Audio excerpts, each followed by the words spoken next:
was born of love, and to love it will return. The lakes and rivers, all sisters and brothers, let's rise before we burn. Let the stewards of the earth come forth. Our service is in demand to tend these gardens of our birth with our wise and gentle hands. How do we do what's never been done before? How do we sing what's never been sung before? We gotta walk just like this. The time for new solutions has come, when people will believe the truth we know within our hearts is what this planet needs. Create a world that will be here for generations yet to come, where no one has to live in fear of a hand behind a gun. How do we do what's never been done before? How do we sing what's never been sung before? We gotta walk just like this. You may think you're paralyzed, I can see it in your eyes, but in our hands the power lies for change. Now the hour is getting late. We are the masters of our own fate, and there's no time to hesitate anymore.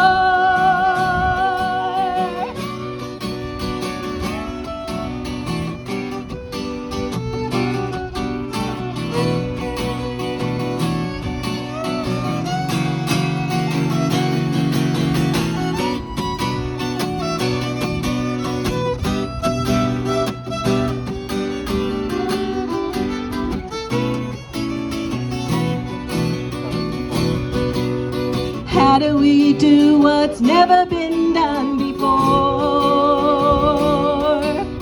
How do we sing what's never been sung before? We gotta walk just like Rick. We got to keep our spirits open. Got to keep on really hoping. Got to keep our spirits open. Got to keep on really hoping. Got to take a stand for freedom. Got to take a stand for democracy.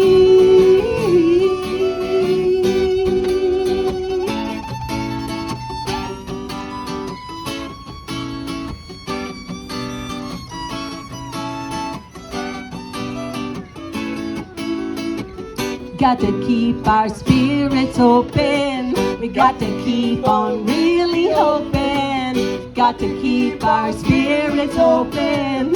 Got to take a stand for democracy.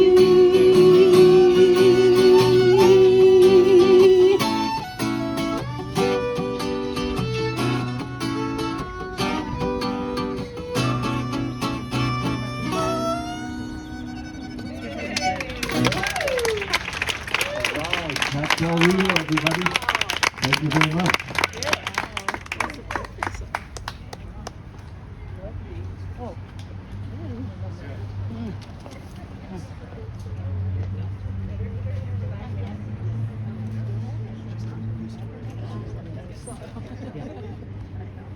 Thanks, Nelson and Kate, and entertaining us for that song. My name is Donna Tiersch, and I am with Indivisible Santa Fe, a local chapter of Indivisible, a national nonprofit organization that advocates for and acts to support our democracy. Hello and warm welcome to all of you to the Walking to Fix Democracy rally in Santa Fe at our beautiful state capitol building. Thank you all for so much for coming. We are all, I feel fortunate to be here at this historic event. The fact that you are here today bears witness to the fact that you're aware that our country is in trouble and that we deeply care about it. Thanks all. Let's all thank the supporters of the event, Indivisible Santa Fe and Breaking Big Money, Grip on America, right here. Thank you. We also thank some other organizations that help promote this event and have members here today, and that would be Common Cause, New Mexico, the League of Women Voters, Indivisible SOS, and a lot of other folks who share the event on our mailing list. Indivisible. What? Let me get close? Okay, there you go. Okay, Indivisible Santa Fe, Breaking Big Money's Grip, and Common Cause all have tables here today. 2 of them here, and there's one over there, and I think there's something about nuclear waste under the table. So thank you.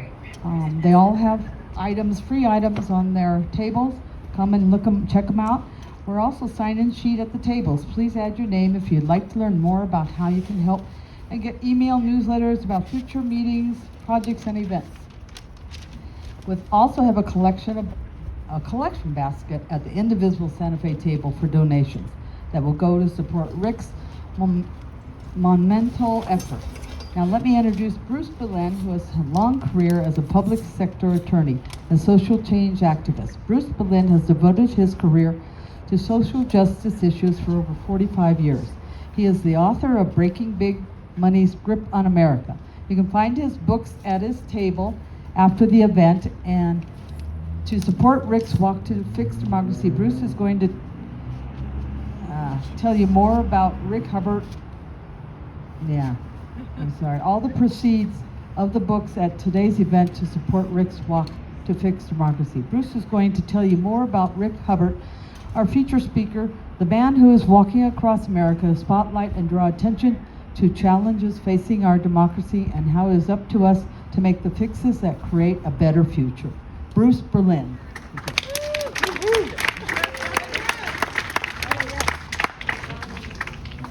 Thank you all for coming today. It's good to see you here on a beautiful, warm, very warm day, and appreciate you all coming out. As most, if not all of us know, we are at a perilous time in our nation's history. Gun violence is at an all-time high. American Nazism is on the rise. Regardless of which side you are on, Americans are very divided and very afraid. But as the ancient Chinese proverb goes, in every crisis lies the seed of opportunity. Our nation has faced many challenges in the past throughout our history, and each time the American people have stood up, faced those challenges, and overcome them. And the way they have done it is through mass movements. Over 150 years ago, the challenge was the right for all men and women to be free, not slaves. The abolitionists met that challenge, but took a civil war to defeat slavery. Then there was the challenge of miserable working conditions and poor wages. The labor movement met that challenge and won the 40-hour work week and fair wages. The women's suffrage movement got the women the right to vote. Then there was the challenge of Nazism, where Americans came together to win World War II. More recently, the women's movement raised the rights of women in the workplace and throughout society. The civil rights movement won blacks fair housing and the right to vote as well as other rights.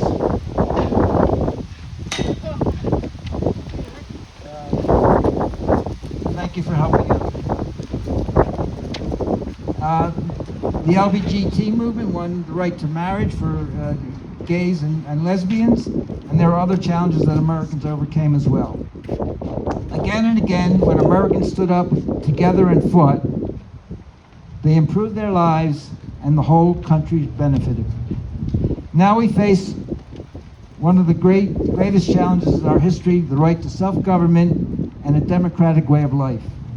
As in the past, we will not overcome this crisis unless we come together and work in common purpose.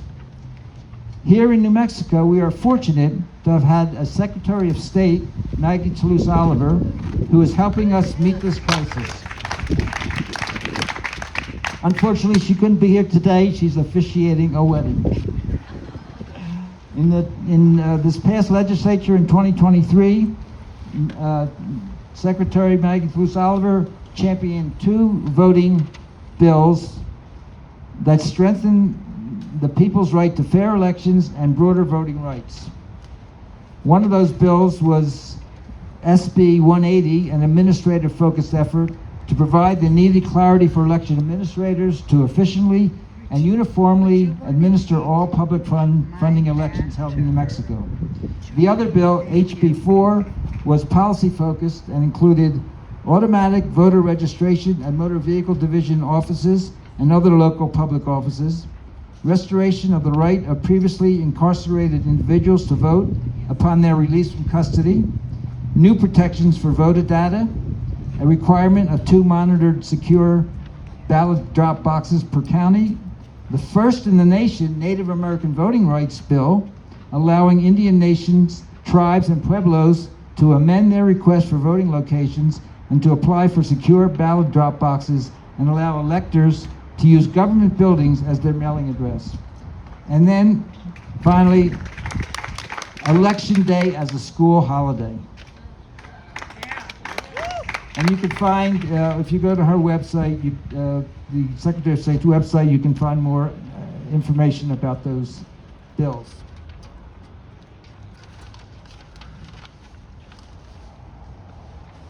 So we want to thank Secretary Toulouse Oliver for her work, and at the same time, on the national level, we are fortunate to have with us today someone who is helping to bring us together to overcome the authoritarian challenge to our democracy. Rick Hubbard is a retired Vermont lawyer and businessman. He is not a politician. He's just an ordinary American citizen who is doing something very extraordinary and who passionately believes in democracy. When he saw that we were on the verge of losing our democratic way of life to autocrats, he decided he had to do something to revive our democracy. But he knew he couldn't do it alone. So he came up with the idea of walking across the country to alert Americans to the danger we were facing and to engage, activate, and support citizens to join him in fixing our democracy. Rick wants to empower voters across the land to walk and advocate in their own communities to demand voting rights for all, fair elections, and proper representation, among other democratic reforms. Rick started his walk to our democracy, to fix our democracy, in Pasadena, California, last October of 2022. He traveled through California, Nevada, and Arizona before leaving the road in December 2022, when his life partner, Sally, had a relapse of her cancer and later, unfortunately, passed away. After putting her affairs in order, Rick returned to the walk in August of this year, starting here in New Mexico with the intention of arriving in Washington, D.C. around January 2025 during the presidential inauguration and the seating of a new Congress. Rick's walk is a clarion call to make our political system fairer, more inclusive, more competitive, and more representative. It's a nonpartisan effort to make the case in communities across the United States that fixing our democracy is the quickest and most effective way to unlock progress on issues important to all of us: climate change, healthcare, education, gun violence, the freedom to vote, campaign financing, and much more. Rick considers this project an opportunity for all Americans, including high school and college-age youth, to amplify their voices and concerns about how government functions and its accountability, both locally and nationally. As he walks, Rick encourages citizens of all ages to walk with him, including us right here, organize local walks, and share his effort via social media.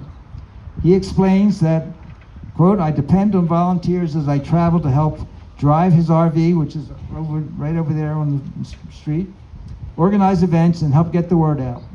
The walk, like democracy, isn't a spectator sport. It won't be successful unless we all do our part to make it work. Now it's my honor and privilege to introduce to you Rick Hubbard.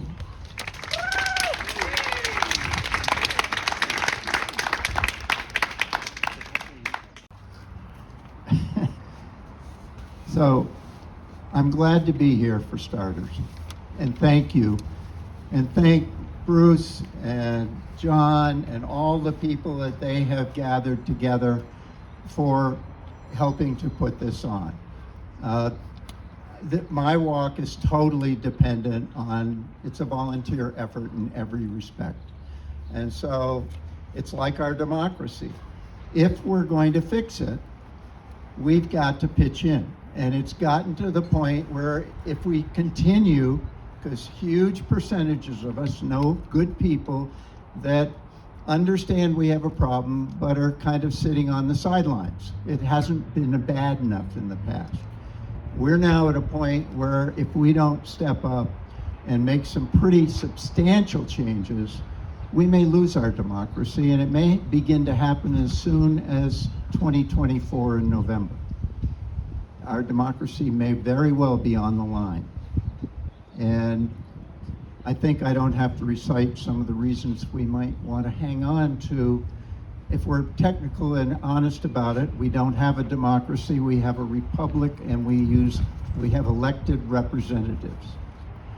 So we'll talk a lot about the job of our elected representatives today. But first, why the walk? I'm not going to add too much to what Bruce said, except that I'm now 81 and a half, and I have seen enough, and let's discount the first 30 years when I was young and then in too much grad school. But after that, I started paying attention, and I've been involved. I was on Common Cause's National Governing Board for half a dozen years, way, way back. And we were pushing Congress to reform itself. And although we've had little incremental successes, on balance, we all know what's happened. We're worse off today than we were 50 years ago when we started doing that. So I'm supported by DFAD, which is basically a messaging service among 260 of the biggest organizations in America. Includes the NAACP, Public Citizen, Common Cause, the Brennan Center. I won't go through the list. Stands for Declaration for American Democracy. Until a couple of years ago, everybody worked in silos. That wasn't working, and now they're beginning to at least communicate. But if you add up all the members, and I don't know the total number among all of those organizations, Common Cause has got more than 1 million. But I'm a member of Common Cause and probably half a dozen others. And so there's lots of overlap. Say how many in total, and not all are that big. Do we have, I don't know, 20, 30 million? That's still not 10% of all 330 million of us. And with all that we have been doing, we have not moved the needle in the right direction. It's still getting worse. So it's really up to us, and we have to somehow involve other people. So that's part of what I'm trying to do my little bit to add to. So the question really is, and I'll ask it as a question, given what you already know and what you've seen happen on your watch, yes or no, do you think we need to fix our democracy? Yes. Yes. Do you think that those we've elected to represent us, and we'll go through the details in a minute, on balance, over 50 years, have advanced our public interests properly? No. Now, Some things. the issue is, we all know that things are bad. As I've come across the country, I've talked with lots of folks, loads of homeless people along the way, and by the way, Santa Fe has a big slug of them right here in town. And I have yet to meet anybody of any ideology who thinks that on balance, our elected representatives, and we're talking a majority of our elected representatives, because we want to acknowledge the minority that we're trying to do the good, right stuff. But if Congress or in state legislatures, policies don't get enacted, our representatives collectively are not doing their job.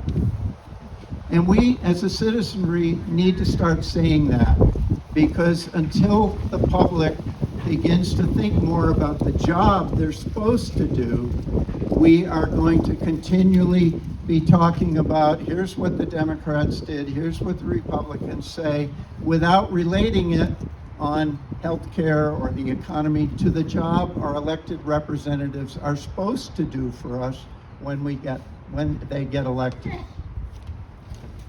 So even though most of us know we need to fix it, if you poll us and say, well,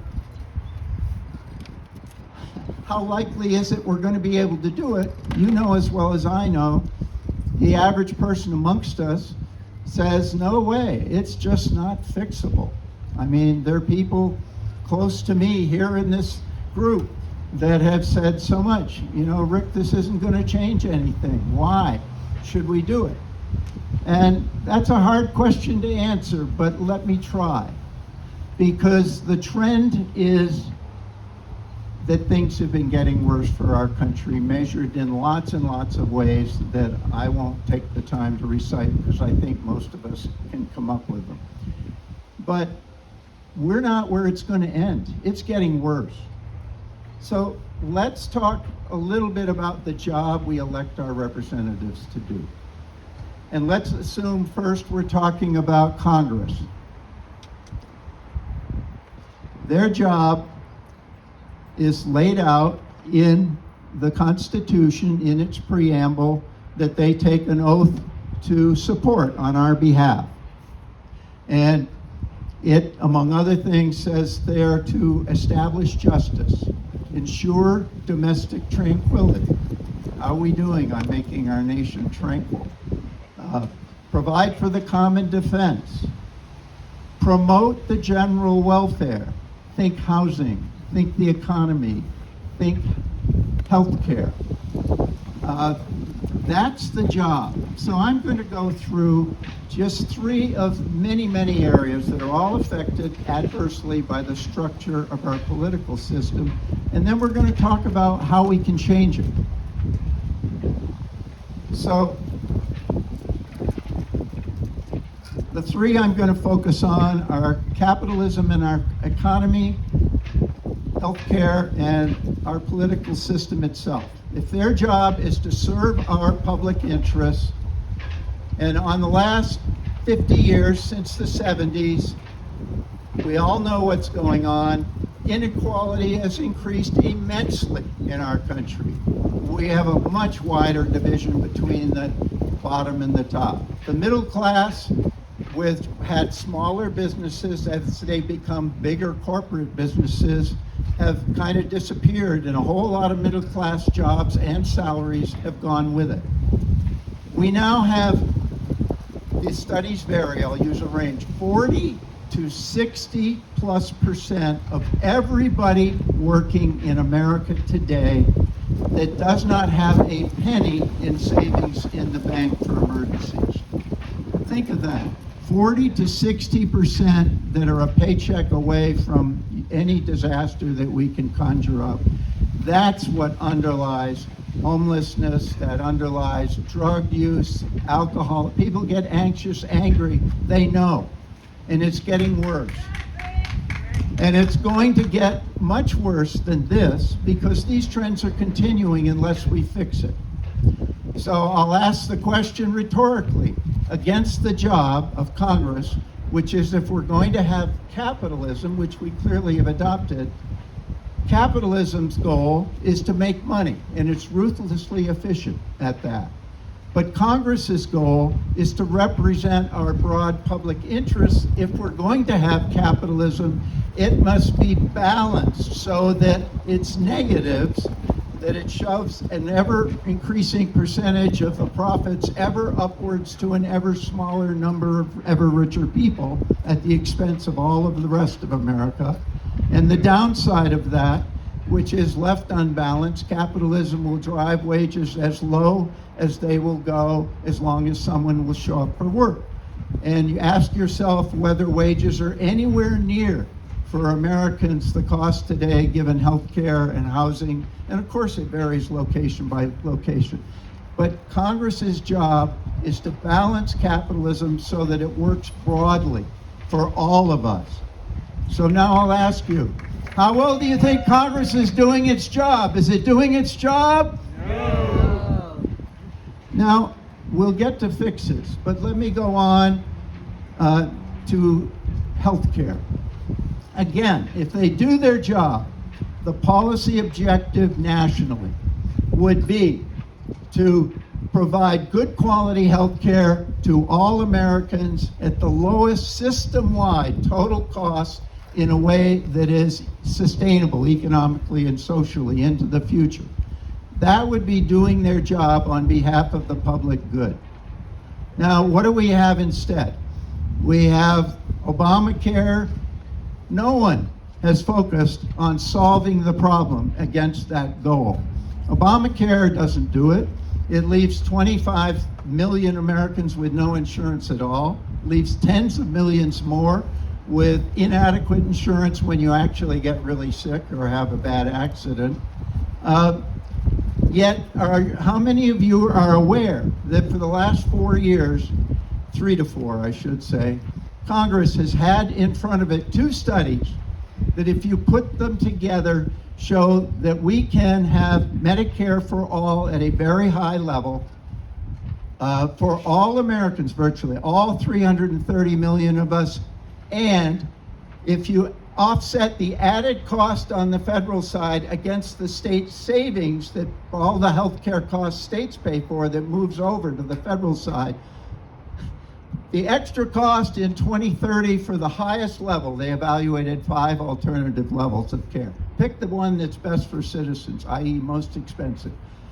In 2030, compared to present trends, it will add $290 billion to our federal budget, 4% of national health expenditures. You know what the savings on the state side are? $800 billion. Now think of that, a net saving of $500 billion to cover everybody. Now, if you are a representative in Congress and you think that, gee, this makes sense, we should be aiming at this goal, and yes, it is fair to analyze the hell out of all the assumptions in these numbers and all of that. But if that proves out better than any other alternative, this is what we should be establishing as our system in America. So here's my question. If you're the representative, he or she, who stands up, and there are people in Congress, let's acknowledge it, who believe this, and say we should be doing this, are you a conservative for being fiscally responsible? Are you a liberal? Are you a progressive? Are you an independent and more? Or are you among the few representatives who are actually doing their job? Think about that. If we change the way we talk about what is happening on our behalf, and we can dissuade the media from talking about the horse race of here's what the Democrats are doing with Obamacare, here's the increase in the drug prices for 10 drugs in Medicare, and then here's why the other side will not support even that and opposes it. Ask yourself how that helps us understand that we have a potential option to save $500 billion a year in our taxes and healthcare payments and cover everybody. It doesn't. So when NPR and all the other media, because they all do it, talks about the horse race and the Democrats and the Republicans, we have an obligation to speak out to the media and say, change your approach. Compare what they're doing to the job they actually are supposed to be doing. Help us understand how bad it is. Because if we understand, and then if our politicians will tell us and reflect how bad it is, honestly, that's their job too. then we will all understand more why it's so important that we fix it. That's within our control. And the last one, if they're there to do our public good on every system, every major issue area that faces all 330 million of it, they're supposed to be setting up our political system, the way we finance and structure our elections, so that it serves all of us, our broad public interest. Now think about what we know about how things are set up today. Let's say you probably know now that independents of all the voter eligible people nationally are almost a third equal with Democrats and Republicans. The independent share is rising at the expense of the other two. And it may not be equally at the expense of the other two. But Americans increasingly know that the majority of our elected politicians ultimately are putting their re-election interests and those of their party staying in power ahead of the interests that they are supposed to be representing when we elect them to go to Washington. Yes, that's right.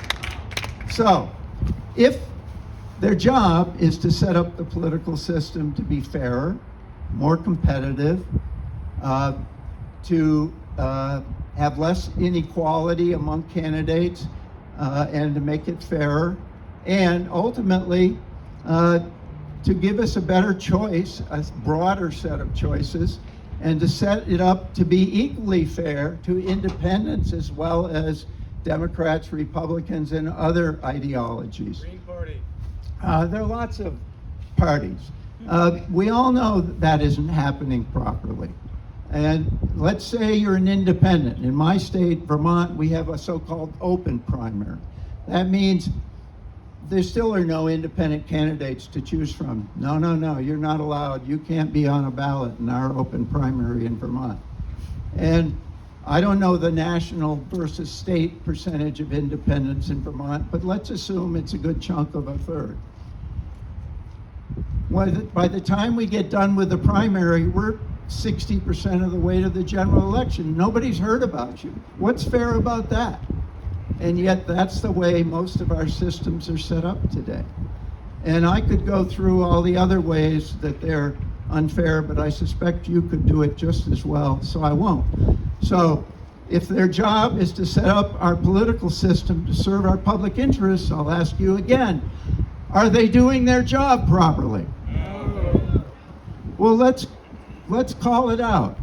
Let's tell them. Next time you talk to them and your representative has not voted on health care nationally, let's say, ask them why they're not willing to do their job properly. What's holding them back? That will shake them up a little bit. I understand that, but it's a fair question because it is their job.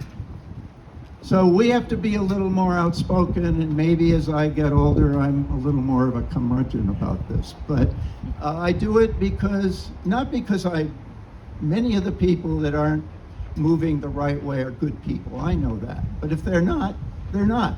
So compare it to what they're supposed to be doing and call it like it is. That's within our control. We need to spread that message.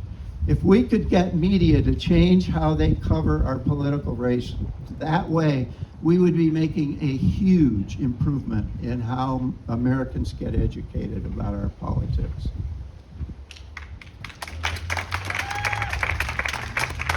So I just more or less covered the main point, which is how do we get the media to change their ways of the way they cover politics? Now, we do it ourselves in our own messaging among our own political organizations. Is it really a left versus right approach when somebody wants to fix our health care properly? No, it doesn't help. It actually obfuscates. And by only talking about the horse race, the media normalizes that as what we hear and what we think's going on because they never relate it to the job that our elected officials are supposed to be doing on health care. That hurts us. That prevents us from moving forward.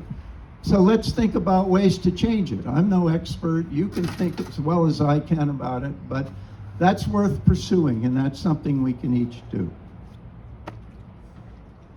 So now you know why I resist using labels. So the other point I wanted to make is that things are so badly broken in our political system.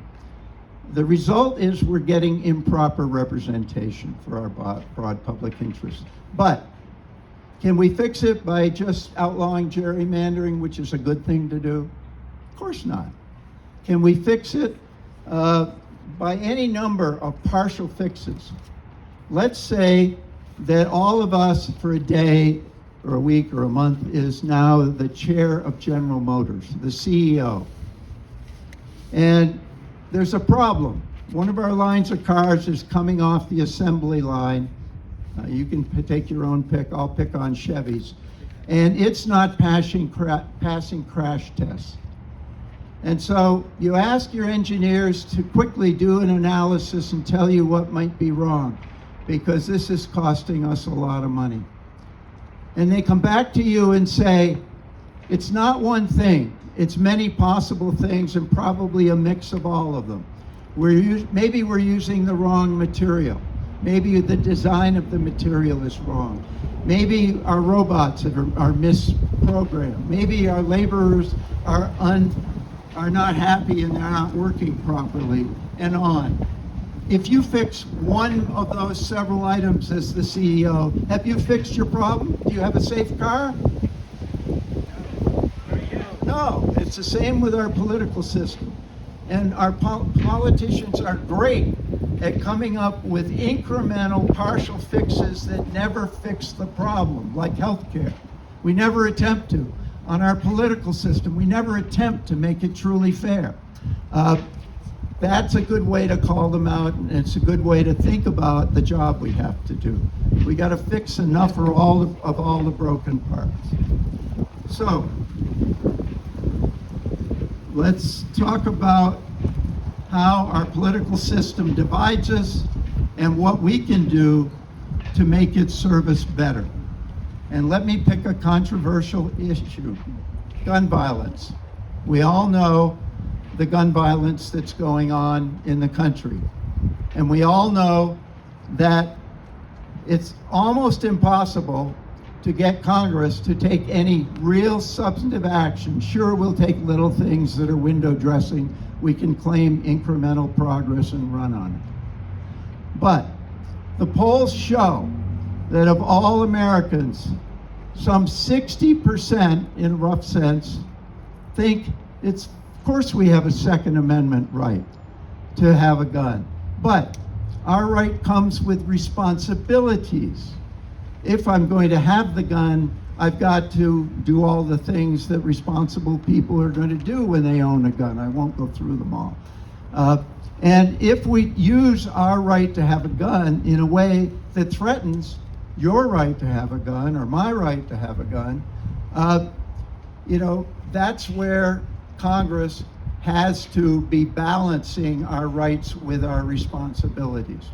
We've been doing way too much emphasizing our rights and nowhere near enough in our courts, in our legislature, talking about the responsibilities that go with those rights. We need to adjust that balance. And I don't think I have to explain why. So, why, if you want to fix gun rights in America, I'll be provocative. The best way I know to fix it is to fix our broken primary system. Think about it for a minute. Nationally, of all the people who are going to vote, eligible to vote, what percentage will vote in the Republican primary, roughly? I'll tell you, I won't ask, but it's about 10%. It bounces around election to election. It might be 10 to 15%. If you are a Republican senator and you want to get to the general election, you must get through the primary and please that 10%.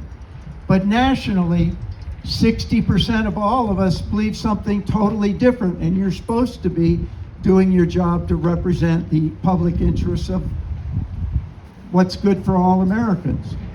So that's what is dividing our country. How to change it, and you have this option in New Mexico, and we do in my state of Vermont. Change it. Put all candidates of all parties on a single open blanket primary. And then let not just the people that vote in the Republican primary or alternatively in the Democrat, let all 100% of us vote. If you're that same Republican senator and in that situation, you appeal only to the 10%, you don't get to the general election. It completely reverses the outcome and brings us toward the middle where all our public sentiment lies. That would be on issue after issue, if this were a one-issue election. That would be a huge step forward to bring us together as opposed to divide us. And that is worth pushing, big time. Yeah. Does that make sense? Yeah. Thank you. Tell the Democrats in New Mexico that. Fair enough. I didn't cover the second half of that. And I probably would prefer ranked choice voting, but the idea is don't elect whomever we elect with only a minority of support, which is what most first past the post races do.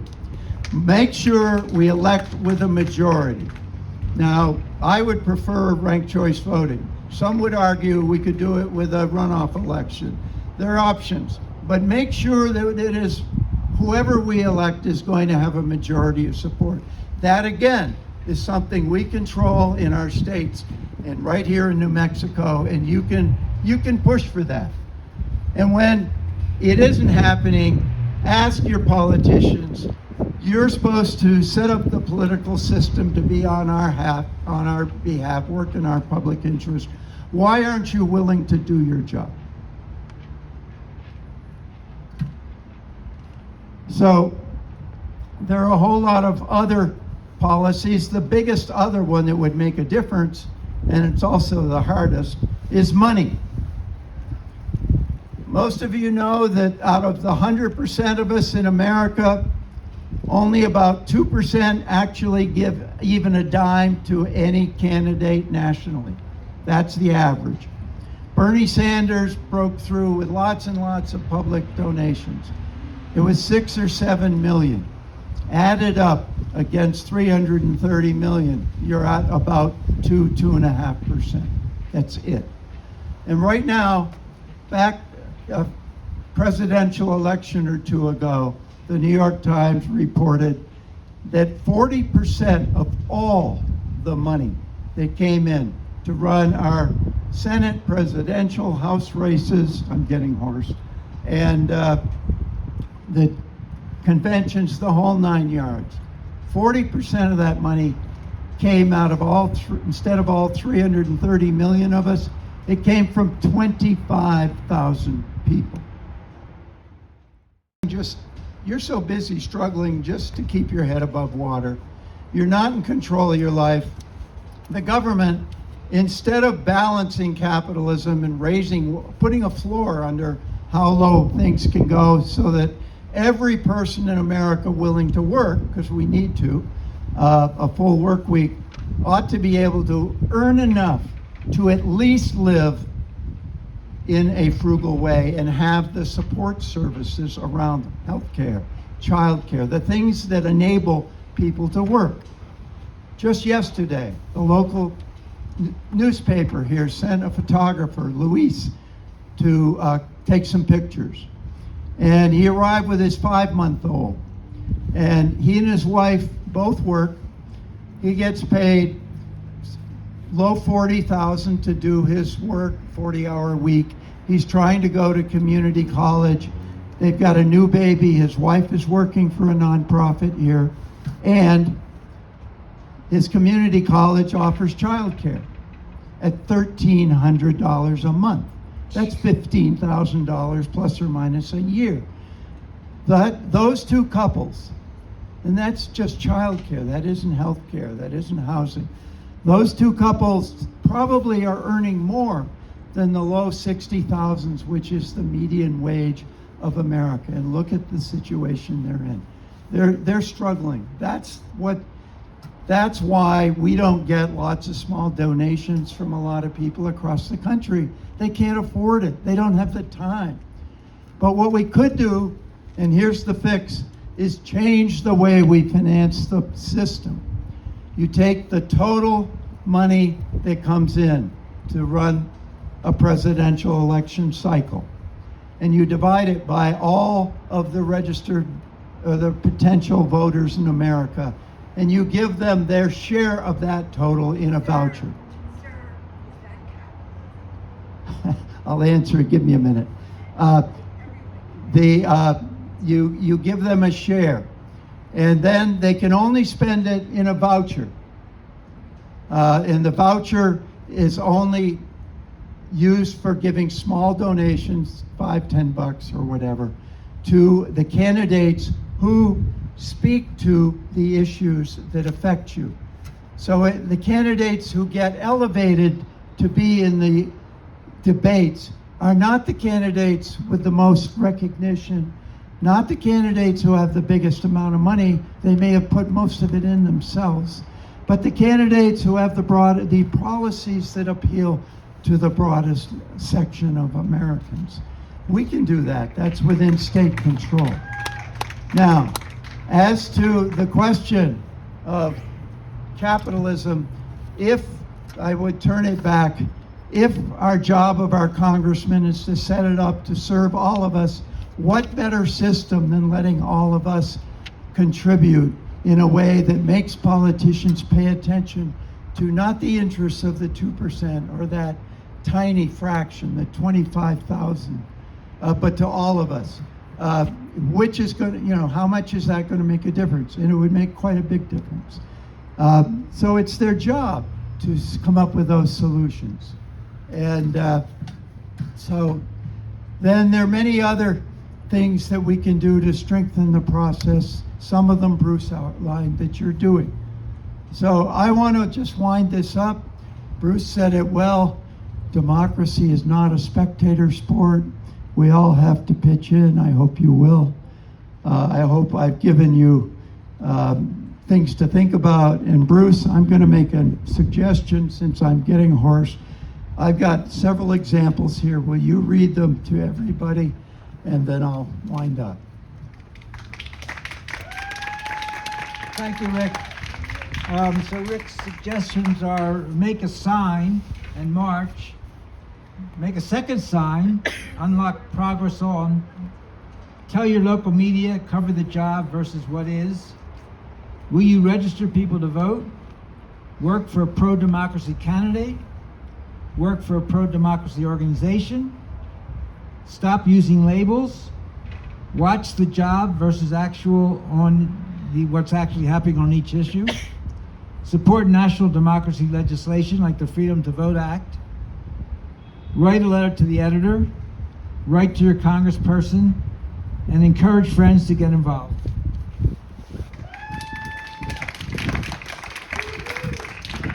So, and as Bruce told me in an example he passed my way, as the Dalai Lama said, never, never, never, never give up. And as regarding fixing our democracy, I want to quote Nelson Mandela. It always seems impossible until it's done. So I hope I've given you something to think about. This isn't about me, it's about us. Please do your part. Stand up. Thank you.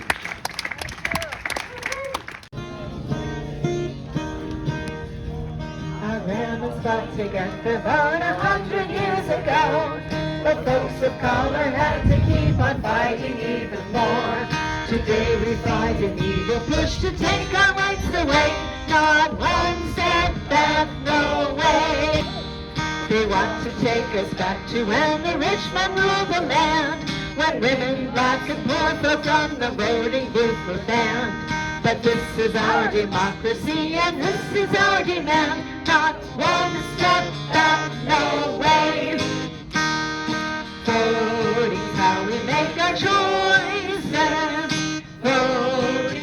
we raise our voices.